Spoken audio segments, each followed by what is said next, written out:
un bon verre d'amour et d'eau fraîche, alors que sévit dans le monde la guerre un peu partout. Des sœurs de Saint-Joseph de Saint-Hyacinthe nous racontent en toute simplicité des tranches de vie en pays étrangers.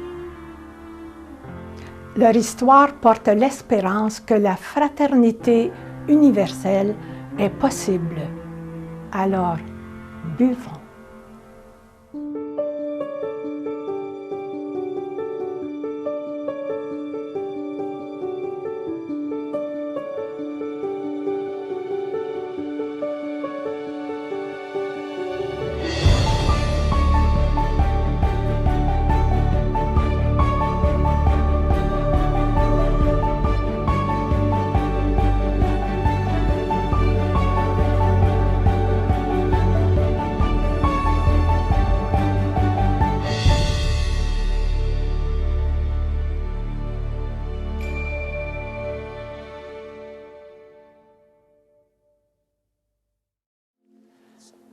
Alors, nous sommes encore au Sénégal et cette fois, je rencontre Sœur Alice Chèvrefille, native de Pine Falls, au Manitoba. Tu es partie pour le Sénégal à 35 ans. Oui, c'est ça. C'est ça, hein? Et tu as été 18 ans au Sénégal. Oui. Quel était ton poste principal, toi? Oui, c'était l'enseignement d'anglais dans un collège de 4 niveaux, je pense. Oui, oui. Oui. Hein? Et puis, c'était surtout ça. Puis les premières années, je pense que j'ai resté pas mal. À faire ce travail-là en anglais. À un moment donné, je commençais à voir plus clair autour de moi. Ah puis, oui? Oui. Alors, comme tu voyais plus clair autour de toi, ça t'a fait sortir également de ta zone de travail de professeur et tu t'es intéressé à la formation religieuse des enfants? Oui. Oui. Parle-moi de la formation des catéchètes. Là. Le Sénégal, ça faisait pas longtemps qu'il venait de publier un bottin, c'est comme plus une brochure là, avec toutes des leçons préparées de catéchèse. Oui. Et puis, ça fait que je me suis procuré ça pour eux, puis une copie pour moi.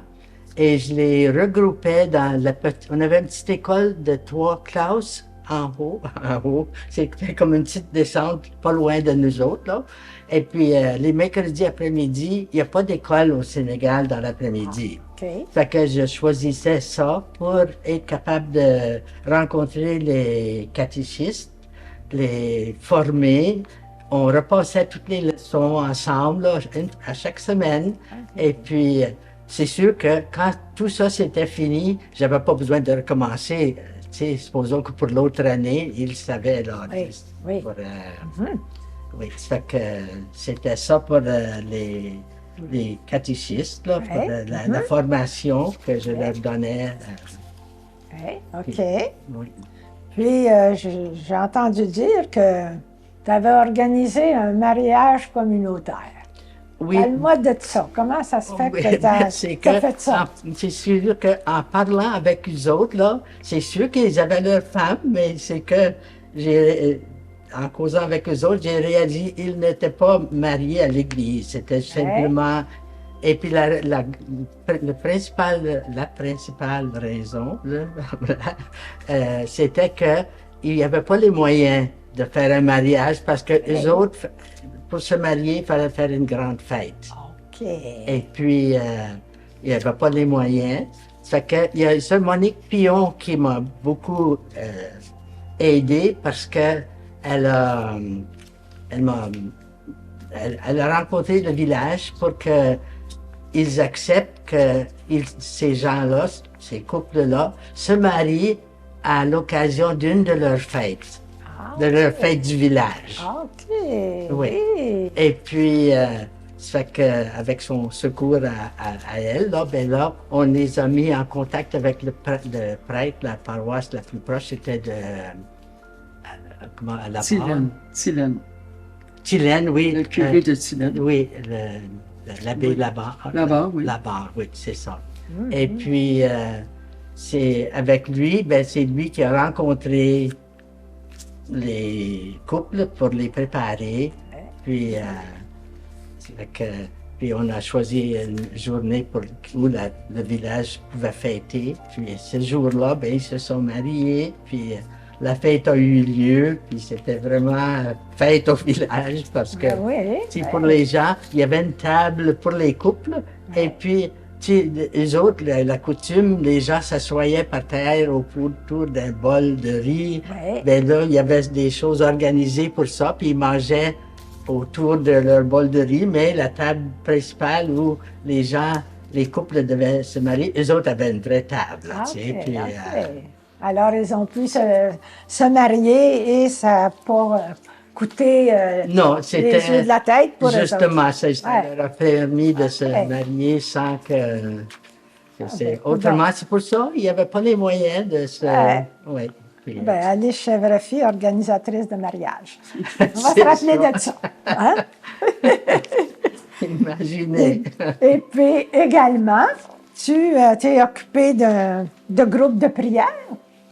Oui. Oui, tu peux me parler de ça un peu? Oui, le groupe de prière, là, c'était en réalité Sœur Monique Pion et moi. Puis ça, c'est vague dans ma tête. Là. Il y avait des sœurs du Saint-Sacrement à Ziguinchor. J'en connaissais une, là, entre autres, là. Et puis, c'est que, je ne sais pas pour quelle raison, elle connaissait des femmes qui voulaient approfondir plus leur foi, leur vie.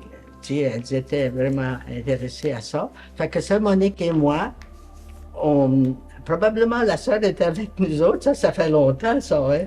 Et puis, la sœur du Saint-Sacrement est avec nous autres aussi. Et puis, on a commencé à prier avec elle, puis partager tout ça, là, tu sais. Puis, à un moment donné, Sœur Monique, elle a dit, il y avait 4 de ces femmes-là qui venaient de Néma, hein. J'ai dit, je ne sais pas si j'avais le bon nom, là. En tout cas, et puis, c'est que Sœur Monique, on était assez nombreuses, fait que Sœur Monique a dit, on pourrait se séparer. Elle gardait les femmes de Ziguinchor qui étaient plus âgées, tandis que celles de Néma étaient plus jeunes. Elles étaient plus jeunes, puis fait que moi, j'ai pris les femmes de Néma pour... puis là, je me rendais, c'était un petit peu plus loin, mais je ne serais pas tellement loin non plus pour... fait que je me rendais là et on allait à la sacristie de l'église. L'espace était quand même pas pire, là. Mais ce qui est arrivé, c'est que on voyait que ça répondait vraiment à un besoin, à une soif de vie spirituelle, d'approfondir leur foi, tout ça. Et puis, le groupe augmentait. Oui. Et puis, la petite salle de sacristie est devenue trop petite. Ça fait qu'à un moment donné, avec le curé, ils ont trouvé une autre salle plus grande parce que ça augmentait vraiment, tu sais, puis oui. Puis aussi, il y avait quelques-unes, on voyait qu'elles avaient des dons de leadership. Là, ça fait que je savais, nous autres, on savait qu'à un moment donné, on allait partir. Ça fait que je leur ai dit que si elles, puis je les ai avertis que nous autres, on allait partir. Et puis, fait que je les laissais diriger elles-mêmes le groupe pour que ensuite, puis je suis parti avec elles, là, peut-être 3 mois avant qu'on parte, parce que si vraiment il y avait un besoin, là, tu sais, fait que là, j'ai laissé ça à elle. Alors, tu été capable de passer. Oui, c'est ça. Pour qu'elle puisse continuer. Qu'elle puisse continuer. Oui, c'est ça les éducatrices. C'est ça les éducatrices. Oui, c'est super. Qu'est-ce que tu as aimé, toi, ton expérience au Sénégal? Oh, beaucoup. Tu sais, quand on est revenu là, pour de bon, là, ça a été très dur. Parce que tout avait tellement changé au Canada pendant ces peut-être 22 ans en tout, mais moi, c'était 18 ans. Vraiment, là, il y avait Pauline Faneuf, il y avait Mariette Paquin, il y avait toi, ça a été vraiment dur pour nous autres, là, de se réintégrer je pas dire au Manitoba, mais au Canada. Oui, C'était oui, partout oui. pareil au Canada. Puis Oui, ça a été, on a eu besoin d'aide un peu là pour. oui. Puis pendant ce temps-là, moi, j'ai commencé à faire de la catéchèse à l'école où j'étais à Saint-Vital, là, Ouais. pour des 7, 8 et 9e année. Là, j'allais quelques fois par semaine, là, tu sais, puis Oui, ça a été quelque chose, à un moment donné au moins, pour faire, tu sais, qu'on oui, pouvait oui, faire. oui, Puis, oui. oui. Alors, je comprends bien qu'on Mhm. peut penser que c'est facile de revenir au pays, mais quand on a passé Oui, de longues c'est ça. années à Mm. l'extérieur, c'est vrai, tout a changé, hein? Oui, c'est ça. Les peuples évoluent, changent. Oui. Oui, ah, oui. Fait que, Oui. Ben, merci de partager ça. Maintenant, toi, tu as apporté des vêtements oui, de là-bas. Alors, on va faire une petite séance d'habillage, hein, pour montrer un peu les vêtements de la femme là-bas. Alors, on apporte les vêtements, sœur Alice. Si tu veux nous montrer ça un peu. Alors, celui-là, OK, bon, ben voilà la robe que beaucoup de Sénégalaises portent. Et puis, c'est. Même, il y a toutes sortes d'images du Sénégal dessus, là, sur ça, là. est-ce que ça a un Oui, nom spécial? oui. Ensuite, après ça, ben là, je peux montrer le Est-ce qu'elle a un nom spécial, cette robe-là? C'est une tenue. C'est le C'est la tenue oui, oui. de... C'est comme un boubou un peu, là, tu sais. Oui. Oui. D'accord. Oui. Il y a Bon. d'autres sortes de boubou, là aussi, mais c'est un genre de boubou. OK. Oui. Bon, j'apporte maintenant... On va laisser celui-là, on OK. va le mettre de côté. Ça, c'est le. Pour la... Il y a toujours. Ça, je vais mettre. Ils mettent ça toujours un petit peu sur le côté en l'avant ici. Oui. Comme ça, là. Bon. Ouais. Hein? Ça va bien. Je vais vérifier avec Nicole. Bon, celui-là, là, tu vas, Oui, mettre, ça, vas c'est nous expliquer ça. le peigne. Le pagne. Bon, je vais le défaire. Il faut que je le mette dans Ok. c'est à l'endroit, hein? T'es correct. Oui. Bon. Puis le peigne, bien là, elle se. Non, c'est comme ce côté-là. Comme ça. Puis elle ramenait ça ici. Hein? OK, je l'ai. Les filles faisaient ça plus rapidement que moi, là. Ben Et oui, ensuite, ça me elle semble ramassait simple. ça ici, comme ça, là.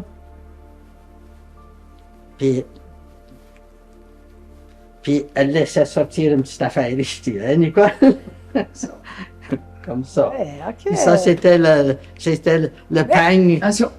Hop, hop, il est tombé. Le peigne sénégalais. Ouais. Comme ça. Bon. Comme ça. Alors, toi, tu as rapporté ça du Sénégal. J'ai apporté ça du Sénégal. Nous autres, on ne s'habillait pas comme ça. Sauf à des occasions, on mettait le peigne. Hein? OK. Oui, c'est Ouais. ça. Ah, mais- OK. Ben, merci. Merci, sœur Alice. C'est super. Ça me fait plaisir.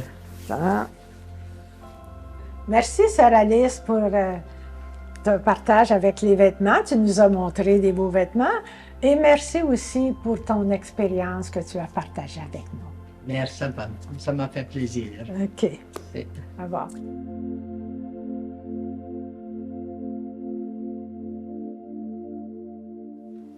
Toujours au Sénégal, nous rencontrons maintenant sœur Nicole Pellerin, qui est native d'Asbestas.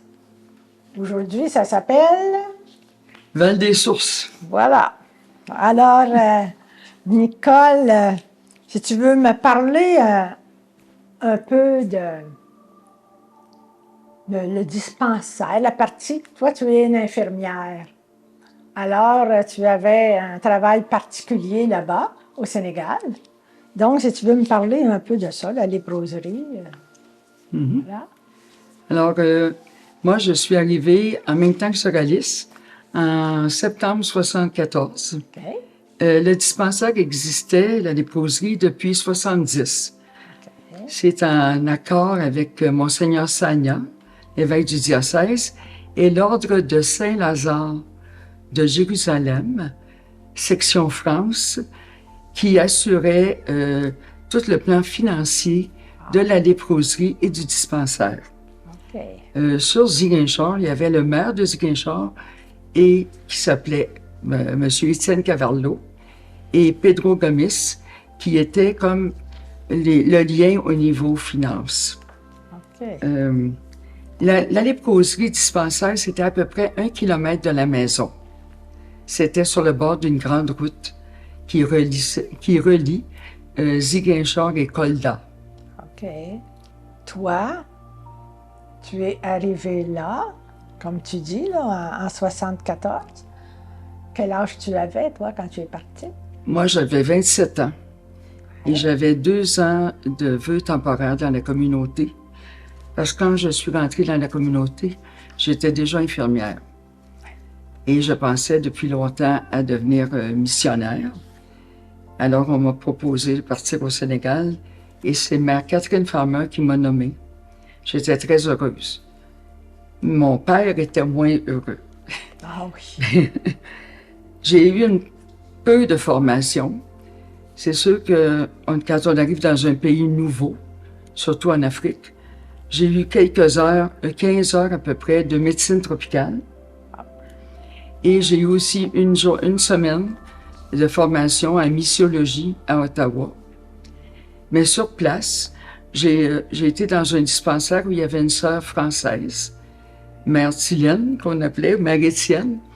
Et puis, elle m'a donné quelques rudiments pour me montrer aussi un peu les us et coutumes de ce peuple. J'avais aussi une fille pour m'aider qui s'appelait Jeanne Diémé. Les 2 ans avant moi, c'était sur Marguerite Larocque. Et avant, au tout début, c'était sur Sarah Gaucher, qui était responsable. Oui. La première année a été difficile? La première année était difficile parce que justement, c'était des nouveaux médicaments. C'était une nouvelle culture et d'autres maladies que je connaissais moins, comme le paludisme. C'est sûr que ça m'a obligé à revoir pourquoi j'étais missionnaire. Heureusement que j'avais des compagnes plus âgées qui m'ont beaucoup supporté, surtout Sœur Gisèle Bernier qui m'encourageait, qui me disait passe à travers, tu vas réussir. Et puis on m'avait dit que c'était pour 2 ans seulement que je partais. Oui. Et tout à coup, au bout de 2 ans, on m'a dit encore 2 ans. Puis encore 2 ans. Donc après 6 ans, il y a une compagne qui a dit Nicole, pour moi, ils vont te laisser ici. Alors, c'est comme ça que j'ai fait les 18 ans. Tu peux me parler de la léproserie elle-même, là? Comment il y a de résidents? Donc, comment ça se passait à la léproserie? Okay. À la léproserie, il y avait 15 résidents permanents qui étaient très handicapés. Et l'Ordre de Saint-Lazare envoyait de l'argent chaque mois pour la nourriture. Chacun avait sa petite maisonnette. Il y avait 2 repas par jour, comme les Sénégalais sont habitués, du riz et du poisson, pour chacun chaque jour. On avait aussi un moteur à essence pour amener de l'eau dans un château d'eau. Et les lépreux avaient un robinet à leur disposition pour avoir l'eau. Et moi, par le fait même, au dispensaire, j'avais l'eau. Okay. Alors, aucun de ces malades-là était contagieux. Ça faisait longtemps qu'ils étaient lépreux et ils étaient plus en observation sans traitement. Vous savez que la lèpre, on renouvelait leur pansement 2 fois semaine, surtout aux pieds et aux mains. La lèpre, c'est une maladie qui atteint les nerfs périphériques et qui fait que c'est à la fois nerveux, c'est les nerfs sensitifs et moteurs. Donc, des fois, ils ont des paralysies. Mais le plus grand problème, c'est le sensitif. Si vous êtes lépreux et vous ne faites pas attention, vous mettez la main sur quelque chose de chaud, vous ne sentirez pas. Et le pied, c'est la même chose. Donc, automatiquement, ils vont faire des plaies. Et puis après, ça va s'infecter. Ils s'en rendront pas trop compte. Et ils vont perdre les doigts d'orteil, et ils vont avoir des amputations. Alors, ces gens-là, plusieurs étaient handicapés. Certains manquaient une jambe. D'autres, il y en a un qui marchait pas du tout. Donc, c'était pour ça qu'ils étaient comme dans une petite léproserie. Mais ils n'étaient pas contagieux. Et même, ils ont eu 2 couples, ils ont eu des filles.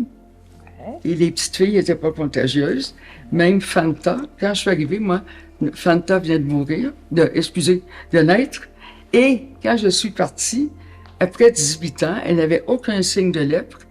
Et elle avait déjà, elle aussi, une petite fille. OK. Est-ce qu'elle demeurait là quand même? Fanta, non, à un moment donné, vous savez, nous ici, on considère les parents, père, mère, enfants. C'est la famille ensemble. Mais en Afrique, c'est plus que ça. C'est plus le clan.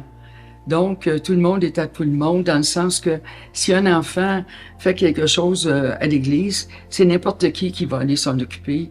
Fanta est partie vers, je dirais, vers 15 ans, 16 ans, dans un autre village.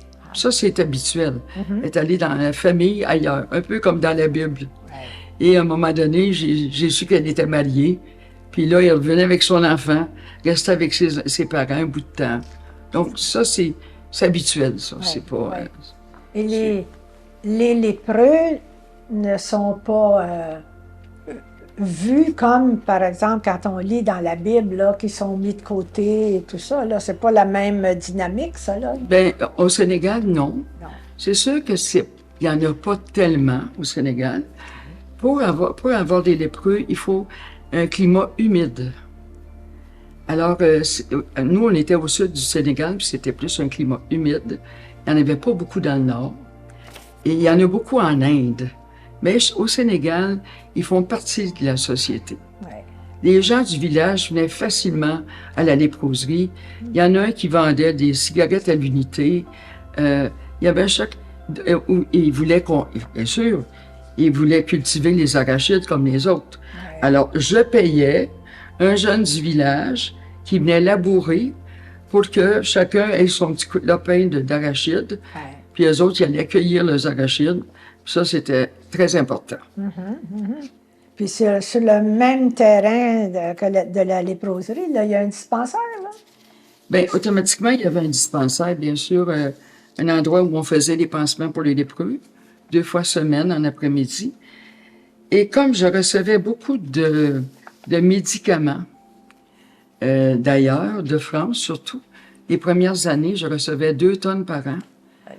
Et il fallait classer ces médicaments-là, qui étaient des échantillons. Mais on pouvait facilement accueillir d'autres malades des villages d'alentour. Et alors, c'est comme ça qu'on a eu... il y avait un dispensaire. Les gens venaient en ambulatoire. Je ne gardais pas les malades. Si j'avais un pépin, j'allais avec eux à Ziguinchor. La ville était à 7 kilomètres, où il y avait 2 hôpitaux. Donc, il y avait un hôpital régional, surtout pour les chirurgies. Puis il y avait un autre hôpital là, pour toutes les autres spécialités. Disons que la lèpre, c'est vraiment particulier. C'est un bacille qui ressemble beaucoup à la tuberculose.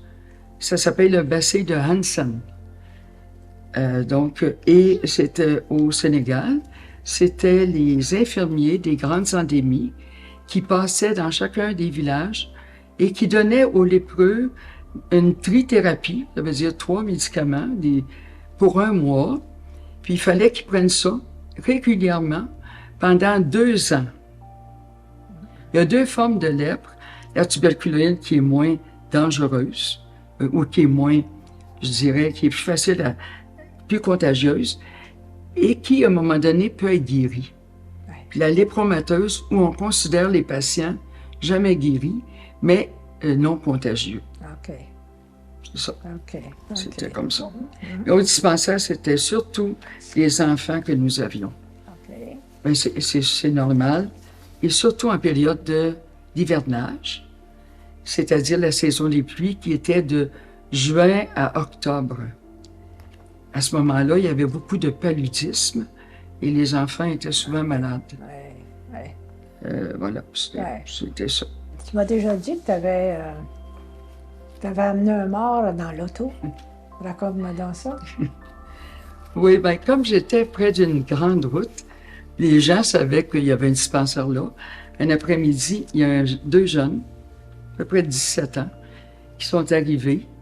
Ils sont débarqués d'un car, et les cars, c'était comme des mini-autobus, là. Ils sont débarqués tous les deux, puis ils sont emmenés au dispensaire. Mais en voyant le jeune, je l'ai regardé un peu, j'ai ausculté. Là, je voyais que c'était quelque chose d'important qu'il avait. Donc, j'ai pris ma voiture, puis je me suis rendu à l'hôpital à Ziguinchor, où il y avait des Chinois à ce moment-là, des médecins chinois. Donc, j'ai vu que vraiment, ça allait pas. On l'a étendu sur la civière pendant que le médecin chinois a préparé son antibiotique. Le jeune est décédé. Alors là, mon Dieu, je me demandais comment j'allais régler ça. L'autre jeune m'a dit, « Ça, Nicole, si ici on va à la morgue, ça va nous coûter très cher. Peux-tu le ramener dans ton village, chez le chef? Et puis après, j'irai chercher une voiture dans mon village pour venir le chercher. » Bon, moi, je dis, c'est correct. Alors, au Sénégal, la coutume, quand tu es malade, tu te mets une serviette sur la tête. Donc, je l'ai attaché au côté de moi dans l'auto avec la ceinture. J'ai mis une serviette sur la tête, puis j'ai mis l'autre jeune en arrière. J'avais une Renault 4, qui est une petite voiture, un peu comme les Suzuki, là. Un genre de petit Jeep, là, mais... Et puis, j'ai continué ma route comme ça. Moi, j'avais juste une peur, c'est que là, ils y vident ses intestins. Hein? Là, je vais être plus mal pris, là. Mais j'ai pas eu de problème. Je me suis rendu jusque chez le chef. Chez le chef, j'ai expliqué qu'est-ce qui se passait. L'autre jeune est descendu. Alors, ils l'ont sorti de la voiture. Comme ça faisait pas longtemps, il était pas raide, là. Et ils l'ont mis dans une casse. Puis l'autre jeune a fait ce qu'il fallait faire. Aller chercher, avertir la famille, puis aller chercher un autre moyen de transport. Oui. Quand on est missionnaire, on fait face à toutes sortes de situations. Bon, disons, c'est arrivé une fois. Et quand je suis revenu à la maison, les sœurs m'ont dit, on savait que ton auto, c'était une ambulance, mais pas un corbillard. Ah! Eh oui! Tu as eu de l'aide au dispensaire? Oui. Tu veux m'en parler? Oui, j'ai eu deux juvénistes, des jeunes qui ne pouvaient plus continuer l'école, et deux qui pensaient à la vie religieuse. Donc, j'ai eu Jeanne Diémé, qui a 2 ans, je pense. Après, j'ai eu Cornelia Balgi, mais Jeanne est religieuse maintenant, et elle travaille en santé. Après, j'ai eu Sœur Yolande Bergeron, une compagne canadienne, pendant 9 ans. Ensuite, avec Yolande et avec les compagnes, comme on pensait vraiment de revenir au Canada, on a décidé de former 2 jeunes du village. On a demandé au village s'il n'y avait pas 2 gars qui étaient prêts à aller 1 an à Dakar, se former comme aides-soignants. Alors, on a payé les études et surtout la pension de ces gars-là pour 1 an. Ils sont allés à tour de rôle et ils ont été formés par... Il y avait une association de tous les dispensaires catholiques au Sénégal. Ah oui. Donc, c'est là qu'ils ont été formés. Ils s'appelaient Paul Bina et Mamadou Sagna. C'est sûr que Paul était marié, il avait des enfants, il avait 4 enfants. Ouais. Et après, je ne sais pas comment ça s'est passé après notre départ, parce que il y a eu des troubles en Casamance et on nous a dit que beaucoup de gens du village, notre village avait été tués. Donc, je n'ai pas vraiment de nouvelles de ces 2-là qui ont été formés. Mamadou Sagna, je crois qu'il a été embauché par une organisation qui s'occupait des lépreux. Mais j'en sais pas plus. J'en sais pas plus, ça, oui. J'aimerais ça que tu me parles maintenant là où vous étiez. Vous étiez minoritaire au plan religieux. J'aimerais ça que tu me parles de ça avec les musulmans.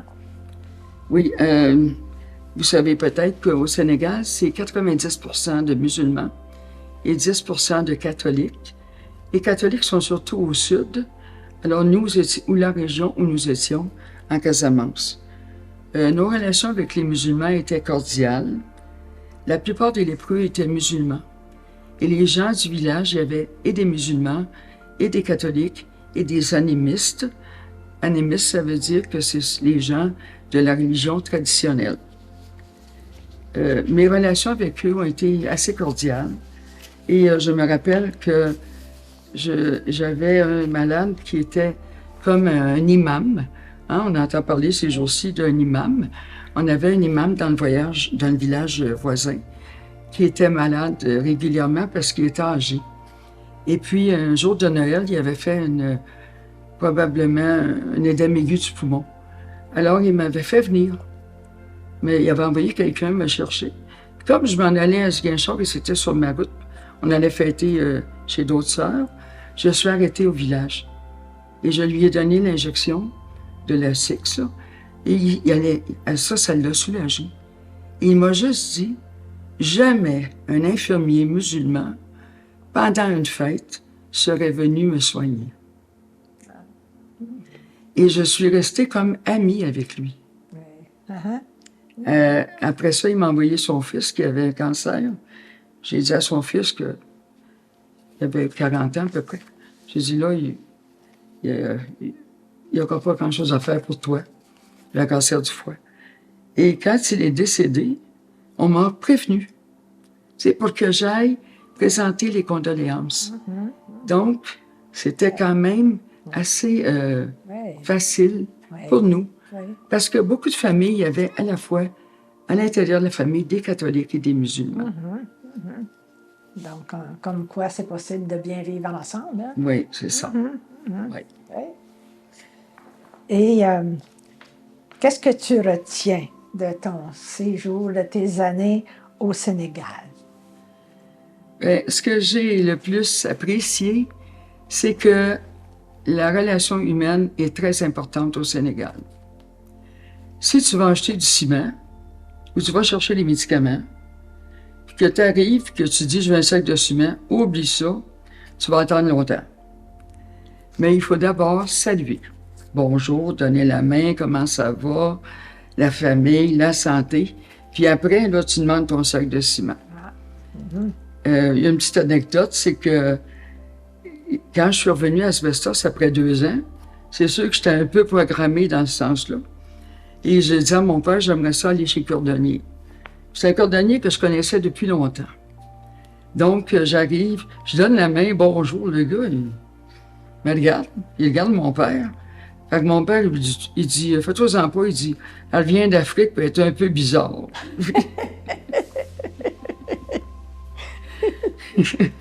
Et puis, il y avait aussi cette façon de vivre avec la nature. Hein? La plupart étaient des agriculteurs, des cultivateurs. Donc, c'était pas des gens qui étaient timés à l'heure. Hein? Certains Sénégalais nous diront, nous avons le temps et vous, les Blancs, vous avez l'heure. Mais les autres, ils vont dire pas les Blancs, ils vont dire les Toubabs. Ouais. Ils nous appelaient toujours les Toubabs parce que ça venait de Toubib, le médecin blanc. Okay. Quand je programmais une réunion avec le comité de santé vers 10 heures, là, je savais que ça ne commencerait pas avant 11 heures. Donc, je leur disais, allez à la salle de réunion. Quand vous serez tous arrivés, venez me chercher.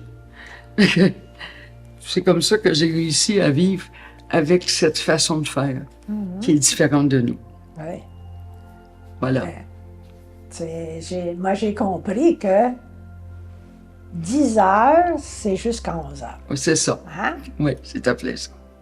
Aussi, tu as compris d'autres choses d'importantes, là, être avec. Là. Oui, c'est que quand on vit dans un pays étranger comme ça, ça nous prend beaucoup d'ouverture. Et des fois, je ne pouvais pas comprendre qu'est-ce qui arrivait. qu'est-ce qui se passait. J'ai compris que c'était que, pour comprendre la culture, il fallait que je sois avec eux. Être aux côtés d'eux, marcher avec eux. Et respecter. Respecter leur culture, tout en respectant la mienne.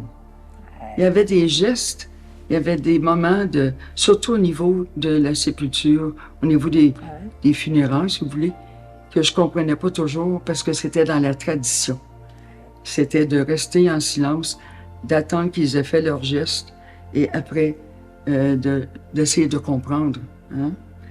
Et aussi, rester branché sur le Seigneur pour être capable de vivre les valeurs de l'Évangile au milieu d'eux. Un exemple de ça, c'est que les musulmans, ils font un carême, hein, vous savez, le ramadan. Alors, le mec, il savait, les musulmans, les lépreux, là, ils savaient que le mercredi décembre, pour moi, c'était le carême. La première chose, en saluant le matin, il me disait, « As-tu mangé ce matin? » Ben oui, j'ai mangé. Ben oui, mais c'est le carême.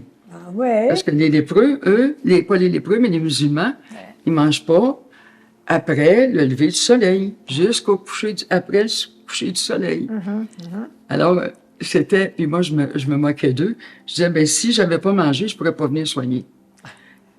On essayait, j'essayais c'était des gens très ouverts, très proches. Donc, j'essayais de faire un peu d'humour. Et ça réussissait. C'était ma façon d'être avec eux. Oui. Et je peux dire que j'ai le souvenir de tous les gens que j'ai rencontrés qui est tatoué sur mon cœur. Quand je parle du Sénégal, je m'anime, je suis heureuse. Oui, ça paraît. Ça paraît. Ça paraît. Ben, moi, il y a quelque chose que je veux que tu me racontes. L'humour, c'est bien important. Oui. Hein? Puis quand on est comme ça, loin de chez nous, ça a encore plus d'importance. Oui. Puis je sais que il y en a qui étaient taquines puis qui jouaient des tours. J'aimerais ça que tu me racontes le tour joué à sœur Réjeanne Étier, la nouvelle arrivée. Okay. Raconte-moi ça. Alors, on avait une nouvelle arrivée, une nouvelle sœur qui arrivait. Et c'est sûr, quand tu arrives dans le pays comme ça, tu as beaucoup de choses à regarder. Hein? La nature, la maison, t'adapter. Le soir, on n'avait pas d'électricité. Donc, on se promenait avec des lumières de poche. Puis on avait des lumières, on avait des lampes à gaz. Okay. Alors, à Réjeanne, la belle Gisèle Bernier, qui était la supérieure, nous dit « Les sœurs, on se prépare, on va faire un pique-nique. Wow. » OK, fait qu'on a 2 voitures. Ouais. On s'organise avec des dînettes, là. Et puis, on prépare tout le pique-nique. Puis, on s'apporte des chaises de parterre, puis on part. Mais on part vers la Grande Route. Ouais. On avait à peu près, entre la maison et la Grande Route, on avait 600 mètres. Ouais. On va vers la Grande Route. Puis là, un peu plus loin, Gisèle avait dit, tu suis l'autre voiture. J'ai dit, correct. On va dans les terres, on va dans la brousse. Puis c'était quand même notre village, mais la nouvelle arrivée, elle ne sait pas, là, que c'est le village. On descend, on s'en va, puis on rentre dans la forêt. Mais en fait, c'était notre jardin. Et on continue, et tout à coup, on se retrouve derrière nos bâtiments à nous.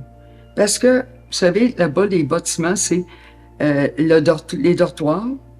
Et il y a un autre bâtiment pour l'endroit où on va aller manger. Ouais. Puis il y avait le bâtiment des filles, les juvénistes, les pensionnaires. Donc, on s'en va là. Et puis là, il y a des claustrophes, c'est une belle maison. Puis c'est désherbé. Parce qu'après la saison des pluies, au mois de septembre, octobre, quand on arrive, les herbes sont très hautes, 1 mètre de haut. Fait qu'on faisait toujours désherber pour empêcher pour mieux voir les serpents surtout, mais aussi pour empêcher les moustiques. Donc, on s'installe et là, notre chien arrive. La nouvelle venue dit, « Hein? C'est ça? Noirot est ici. » Là, elle réalise qu'il y a quelque chose qui n'est pas normal. Parce qu'on ne l'avait pas mis dans l'auto, le chien. Fait qu'il est arrivé comme ça. Fait qu'elle dit, fait que là, on a ri d'elle, hein. Ben oui, ça, ce que tu vois derrière toi, là, c'est le mur du réfectoire. Le pique-nique était derrière la maison. Le pique-nique était derrière la maison. Elle se croyait très loin. Non, c'est ça. Mais On se faisait des tours comme ça. On Ben s'amusait. oui, ben quoi. oui. Ben, ça agrémente la vie. Oui. Hein? Ben, alors, je te remercie beaucoup, Sœur Nicole, pour tout ce beau partage que tu as fait avec nous. Merci, ça me fait plaisir. C'est très bon.